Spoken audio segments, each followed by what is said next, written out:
Comment paramétrer une feuille de calcul pour l'impression? Bonjour à tous, c'est alexexcelformation.fr et pour ce nouveau chapitre de notre formation dédiée à l'apprentissage d'Excel pour les débutants, je vais vous montrer toutes les options de mise en page qui vont permettre d'imprimer correctement nos documents. En effet, si nous revenons sur notre feuille de calcul, nous pouvons constater que nous avons ici un document dans lequel nous retrouvons les ventes d'une entreprise pour 3 années, les années 2020, 2019 et 2018, et nous allons vouloir faire en sorte d'imprimer directement ces informations sur 3 feuilles différentes, mais en reprenant les premières cellules de ce document pour être affichées directement. Et donc avant cela, nous reviendrons sur l'ensemble des possibilités qui permettent de mettre en page notre document afin que l'impression corresponde exactement au résultat attendu. Alors vous trouverez très régulièrement de nouvelles vidéos sur la chaîne, alors pensez à vous abonner et surtout à activer la clochette de notification afin d'être sûr de ne manquer aucune astuce et de devenir rapidement un pro d'Excel.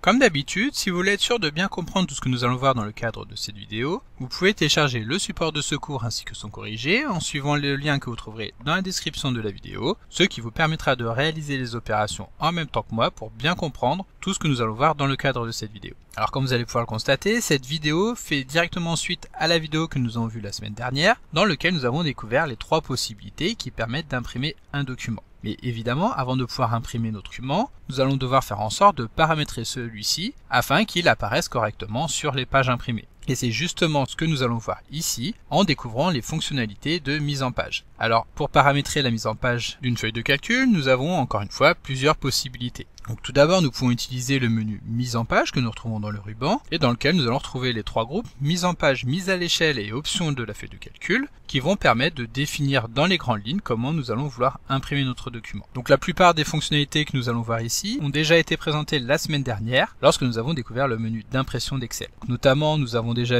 vu la notion de marge, donc qui permet de définir l'espace qu'il va y avoir entre notre document et le bord de chacune des feuilles. Nous avons également vu les types d'orientation que nous pouvons définir, c'est-à-dire soit portrait, soit paysage, et nous avons également vu que nous pouvions choisir directement la taille des feuilles que nous allons vouloir imprimer, en sachant que les formats les plus communs sont le format A4 ou le format A3 qui permet d'avoir une feuille 2 fois plus grande. Ensuite, toujours dans ce groupe, nous allons retrouver zone 1 qui permet de définir rapidement la zone d'impression de la feuille de calcul, c'est-à-dire les cellules que nous voulons retrouver sur les pages que nous aurons imprimées. Donc vous trouverez davantage d'informations à ce propos dans la vidéo 6 astuces pour imprimer des tableaux Excel qui déchirent, dont vous trouverez le lien dans la description de la vidéo. Ensuite, nous allons avoir le bouton saut de page qui va nous permettre d'insérer automatiquement un saut de page sur une feuille. Nous reviendrons rapidement en fin de vidéo sur cette notion lorsque nous verrons comment paramétrer correctement notre classeur pour que celui-ci s'affiche correctement lorsqu'il sera imprimé. Ensuite, nous avons le bouton arrière-plan qui permet d'affecter un arrière-plan dans notre feuille de calcul. Alors, en faisant attention toutefois au fait que celui-ci ne sera pas imprimé. Si vous voulez savoir comment insérer correctement un filigrane ou un fond d'écran, y compris à l'impression, vous pouvez tout simplement consulter la vidéo dédiée que vous trouverez encore une fois en description de la vidéo. Ensuite, nous pouvons choisir d'imprimer les titres, ce qui permettra, lorsque nous allons cliquer dessus, d'afficher la fenêtre de mise en page directement ouverte sur l'onglet Feuilles, en sachant que nous reviendrons un petit peu plus tard dans la vidéo sur le fonctionnement de cette fenêtre de mise en page. Ensuite, nous retrouvons le groupe mise à l'échelle, dans lequel nous allons retrouver les options qui permettent de régler automatiquement le niveau de zoom de la feuille. Nous allons par exemple retrouver les options d'ajustement automatique des pages, pour que celles-ci s'ajustent automatiquement en fonction de la largeur ou de la hauteur des pages, ainsi que le bouton échelle qui va permettre de modifier très rapidement le niveau de zoom de notre document lorsque celui-ci sera imprimé. Ensuite, dans le groupe options de la feuille de calcul, nous allons pouvoir jouer directement sur 2 notions qui sont propres à Excel, mais que nous pouvons pour une raison ou une autre vouloir afficher directement lorsque nous imprimons nos documents. Donc par exemple, nous allons pouvoir afficher ou masquer le quadrillage que nous avons ici, qui permet de délimiter chacune des cellules, en sachant que en principe, il s'agit d'un outil qui permet d'établir des documents qui n'a pas vocation à être imprimé. Si nous souhaitons quand même l'imprimer, il suffit tout simplement de cliquer sur le bouton imprimer et le quadrillage se retrouvera donc sur le papier. De la même manière, nous allons pouvoir afficher ou masquer les en-têtes. Donc lorsque l'on parle d'en-tête dans Excel, il s'agit ici des lettres qui permettent d'identifier les numéros de colonne et des chiffres qui permettent d'identifier les lignes. Nous pouvons donc, comme nous venons de le voir, les afficher ou les masquer et également cocher l'option imprimer afin que ceux-ci soient imprimés directement sur la feuille. Voilà, donc maintenant revenons sur les principales options de paramétrage du menu mise en page. Alors tout d'abord, nous allons retrouver l'onglet Page. Dans cet onglet, nous pouvons rapidement paramétrer les différentes options qui vont concerner l'impression à proprement parler. Tout d'abord, nous allons avoir ici la notion d'orientation, donc soit en mode portrait, ce qui va permettre d'imprimer les tableaux en position verticale, soit en mode paysage pour des tableaux cette fois-ci en hauteur. Le mode portrait sera donc adapté pour des tableaux contenant plus de lignes que de colonnes, tandis que le mode paysage permettra cette fois-ci d'imprimer des tableaux qui inversement possèdent plus de colonnes que de lignes. Ensuite ici nous avons les options qui concernent l'échelle, qui vont permettre de définir le niveau de zoom de la page imprimée. Nous pouvons soit saisir directement un niveau de zoom manuellement, donc en venant modifier la valeur que nous avons ici, soit laisser Excel ajuster de lui-même le niveau de zoom, afin que le résultat s'ajuste directement à un nombre de pages, que nous allons pouvoir spécifier soit en largeur, donc ici 2 pages de largeur, soit en hauteur, donc par exemple ici 5 pages en hauteur. Bien entendu, nous allons préférer laisser ici pour le moment un zoom à 100%.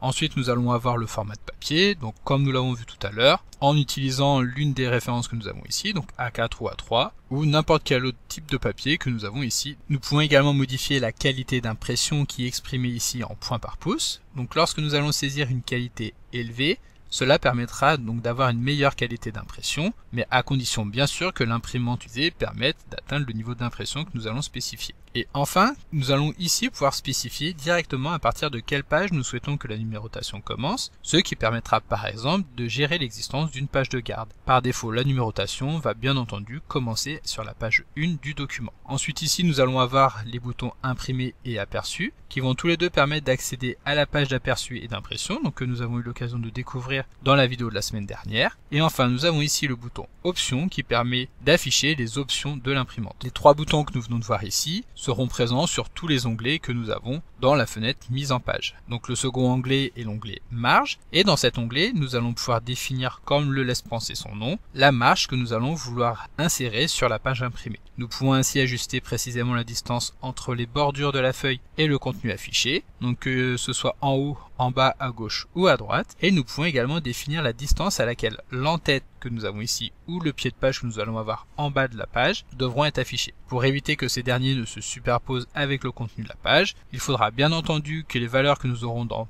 pied de page soit inférieure à la valeur que nous avons d'en bas, et que la valeur que nous avons en tête soit également inférieure à la valeur que nous avons d'en haut. Et enfin, nous allons ici retrouver les options de centrage qui vont permettre de spécifier si nous souhaitons que le contenu de la feuille soit centré sur la page imprimée, que ce soit horizontalement, verticalement, ou alors encore les deux. Ensuite, nous avons l'onglet en-tête et pied de page, et depuis cet onglet, nous allons pouvoir insérer des en-têtes et des pages, c'est-à-dire des zones d'information qui seront présentes sur toutes les pages imprimées. Donc que ce soit pour l'en-tête ou le pied de page, nous pouvons utiliser les menus que nous avons ici qui permettent un certain nombre de suggestions, donc ici pour les en-têtes et ici pour les pieds de page. Nous pouvons également créer de toutes pièces un nouvel en-tête, donc en cliquant sur le bouton, et ici nous allons avoir une nouvelle fenêtre qui va s'afficher dans laquelle nous aurons 3 zones qui vont leur correspondre au texte que nous aurons centré sur la partie gauche, sur la partie droite ou alors en position centrale. Nous pouvons ainsi définir précisément l'en-tête ou le pied de page que nous voulons retrouver sur chaque page. Donc par exemple, nous allons pouvoir imprimer la date à laquelle a été imprimé le document. Donc imprimer le. Ici nous allons cliquer sur le petit calendrier qui va permettre d'insérer de manière dynamique la date, ce qui fait que lorsque nous allons imprimer ce document, la date du jour de l'impression sera toujours mise à jour. Nous pouvons également ajouter l'heure en cliquant tout simplement sur l'horloge. Ici nous aurons la notion de date et d'heure. Sur la partie droite, nous allons par exemple pouvoir insérer le nom du fichier en cliquant sur l'icône que nous avons ici, afin de récupérer directement le nom. Si nous voulons insérer également le chemin qui permet d'accéder au fichier, il suffit cette fois-ci de cliquer sur le bouton insérer le chemin du fichier. Donc comme vous pouvez le voir ici, nous avons 2 fois le nom du fichier, il suffit de le supprimer pour n'avoir plus que le chemin et le nom du fichier. Ici, pour l'exemple, nous allons préférer nous contenter de ne conserver que le nom du fichier. Et ici, en partie centrale, nous allons venir saisir directement un texte, donc par exemple confidentiel. Lorsque nous avons fini de paramétrer notre en-tête, nous pouvons le valider en cliquant sur OK. Et ici, comme vous pouvez le voir, nous avons immédiatement un aperçu, ce qui permet de se rendre compte du résultat que cela donnera. Alors ici, comme vous pouvez le voir, il y a un chevauchement entre la partie centrale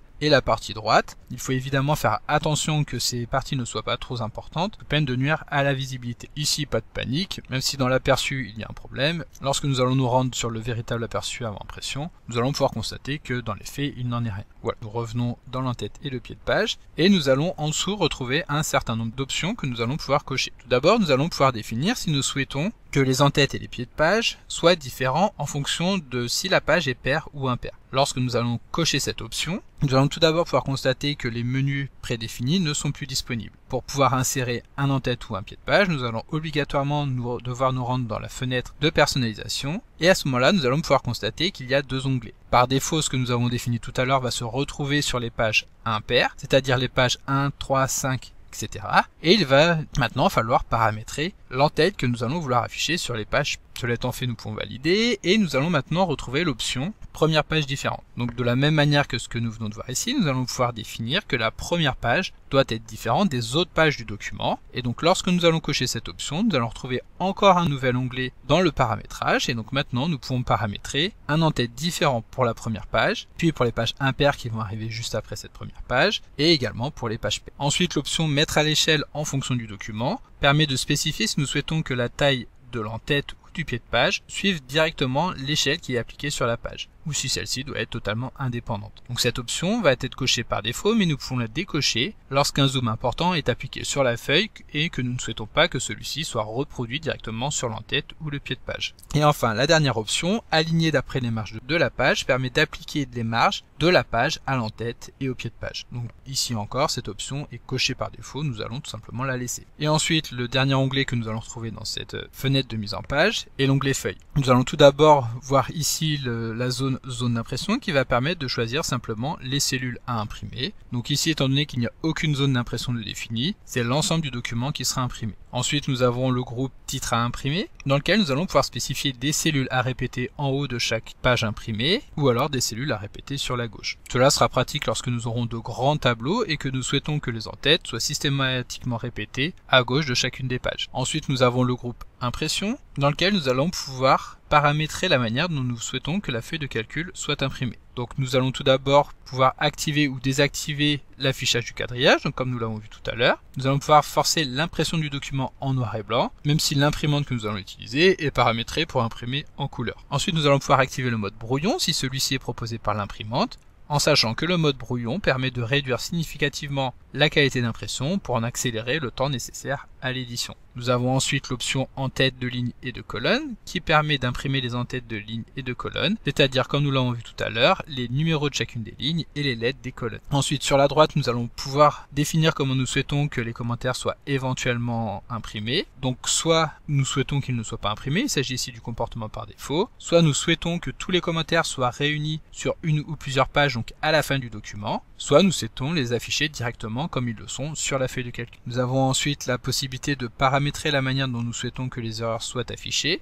donc soit qu'elles soient affichées telles qu'elles se retrouvent au niveau de la feuille de calcul, soit qu'elles ne soient tout simplement pas affichées, ou encore remplacées par un double tiret, ou pour terminer que toutes les erreurs soient remplacées par des NA. Et ensuite, pour finir, nous allons pouvoir paramétrer l'ordre des pages, c'est-à-dire que nous allons pouvoir choisir comment les pages doivent être imprimées lorsque la feuille de calcul nécessite plusieurs pages en hauteur ou en largeur. Donc soit imprimer les feuilles sous la forme de colonne, donc en imprimant les feuilles du haut vers le bas puis de la droite vers la gauche, soit à l'inverse, imprimer en forme de Z, c'est-à-dire imprimer toutes les lignes sur la largeur puis passer sur la ligne suivante. Voilà, donc maintenant que nous avons vu l'ensemble des fonctionnalités qui permettent une mise en page élaborée de notre document, nous allons voir comment procéder pour mettre en place cette mise en page sur le document que nous avons ici. Donc pour rappel, si nous revenons sur l'aperçu avant impression, nous pouvons constater que l'affichage de notre document va être effectué sur 6 pages. Notamment, nous allons avoir la partie droite de notre tableau qui va se retrouver sur une autre page, ce qui n'est évidemment pas ce que nous souhaitons. C'est pourquoi nous allons tout d'abord vérifier que les marges utilisées soient des marges étroites qui vont permettre d'afficher plus de données. Donc ici, comme vous pouvez le voir, cela n'a rien changé. Nous avons ici les pointillés qui permettent de schématiser l'endroit de la nouvelle feuille. Donc ici, nous allons tout simplement pouvoir jouer avec le zoom, soit en modifiant un zoom manuellement, afin de constater que lorsque nous allons arriver à 85%, toute la largeur du document sera affichée sur une seule page, soit en demandant à Excel d'effectuer le calcul pour nous, en lui demandant d'ajuster automatiquement le niveau de zoom pour que le document soit affiché sur une seule page en largeur. Ensuite, si nous revenons sur l'aperçu avant impression,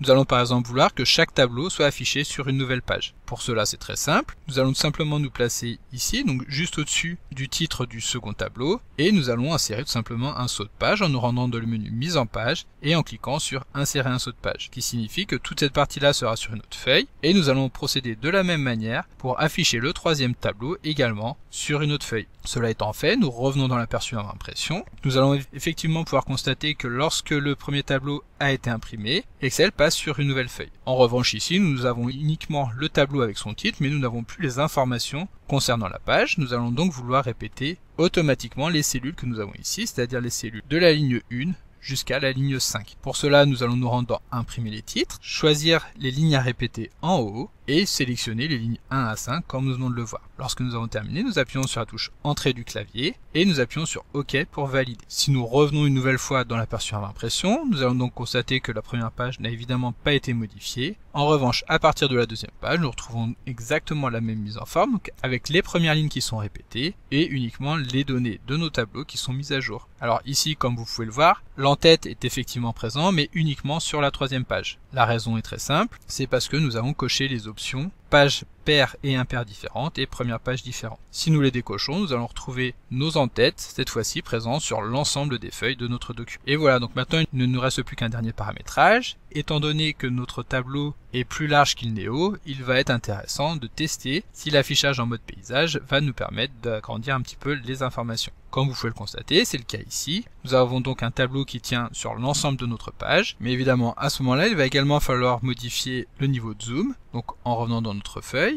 Ici, nous voyons les pointillés ici, nous repassons en mode automatique et nous allons jouer avec le zoom afin que les pointillés disparaissent et se mélangent avec le saut de page. De cette manière, si nous revenons une dernière fois dans l'aperçu avant impression, nous allons pouvoir constater que notre document définitif s'imprimera correctement sur 3 feuilles. Et voilà, donc maintenant que notre document est correctement paramétré pour être imprimé, il ne reste plus qu'à cliquer sur le bouton imprimer afin que les feuilles sortent directement dans l'imprimante. Donc comme d'habitude, vous pouvez télécharger le support de secours en suivant le lien que vous trouverez dans la description de la vidéo. Si la vidéo vous a plu, n'oubliez pas de la liker et de la partager à vos collègues et amis sur l'ensemble de vos réseaux sociaux. Et vous pouvez également me laisser vos impressions dans l'espace des commentaires, je lirai chacun d'entre eux et y répondrai avec plaisir. Évidemment, si ce n'est pas encore fait, abonnez-vous à la chaîne pour ne manquer aucune astuce. C'est également très important pour m'aider à gagner en visibilité afin de pouvoir développer la chaîne et continuer de vous proposer des tas de nouvelles vidéos. Merci d'avoir suivi cette vidéo et à très bientôt pour un prochain tuto.